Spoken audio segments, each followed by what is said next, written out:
সরকার গঠনের পর কাল প্রথমবার চট্টগ্রামে যাচ্ছেন প্রধানমন্ত্রী তারেক রহমান। এই সফরে বাঁশখালীতে বন্যা দুর্গতদের পুনর্বাসন কার্যক্রম উদ্বোধন করবেন তিনি। হাটহাজারী ও ফটিকছড়ি উপজেলা সফরের পাশাপাশি নগরীতে একটি সাংগঠনিক সভায় যোগ দেবেন তিনি। এছাড়া কক্সবাজারের মহেশখালীতে গভীর সমুদ্র বন্দর প্রকল্প এলাকাও পরিদর্শন করবেন সরকার প্রধান। মোহাম্মদ জালালের তোলা ছবিতে রিপোর্ট করেছেন রুকনউদ্দিন।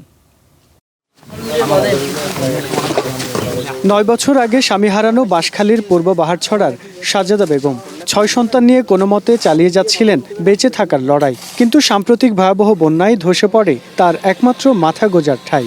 অর্থাভাবে নতুন ঘর তোলার সামর্থ্যও ছিল না।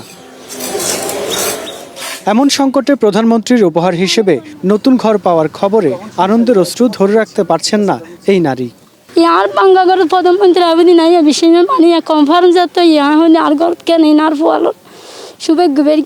শুধু সাজেদা বেগমই নন, সরকারি এই গৃহায়ন উপহারে নতুন জীবনের স্বপ্ন দেখছেন এমন অনেক বাস্তুহারা ও ক্ষতিগ্রস্ত পরিবার। আমার ঘর করার তৌফিক নাই ভাই, যেটা দিতে এটারই আমি আলহামদুলিল্লাহ সফর আলহামদুলিল্লাহ। এলাকায় যে প্রধানমন্ত্রী আসতেছে এটাতে আলহামদুলিল্লাহ অনেক খুশি, যে আর গরিব দুঃখীদের ঘর দিচ্ছে এটাও দেখে আলহামদুলিল্লাহ অনেক খুশি লাগতেছে। আমরা আশা করবো যে উনি আরও আসে, উনি এসে আমাদের ভান্ডার অনেক ক্ষতিগ্রস্ত হয়েছে, যাতে উনি একটু দেখে। প্রধানমন্ত্রীর রোববারের সফর ঘিরে পুরো বাঁশখালী জুড়ে এখন দেখা দিয়েছে ব্যাপক উৎসাহ উদ্দীপনা।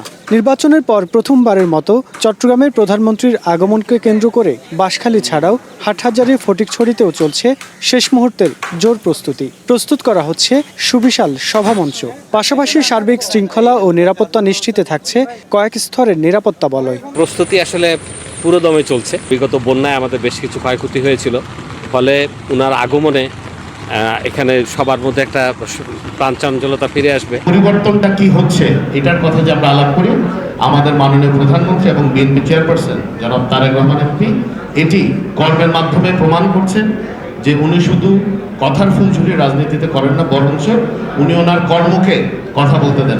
বন্যায় সর্বোচ্চ ক্ষতিগ্রস্ত ও নতুন ঘর নির্মাণে অক্ষম পরিবারগুলোকে চিহ্নিত করে এই প্রকল্পের আওতায় আনা হয়েছে। প্রাথমিকভাবে ৩ উপজেলায় এই ঘর পাবে ১৩০টি পরিবার।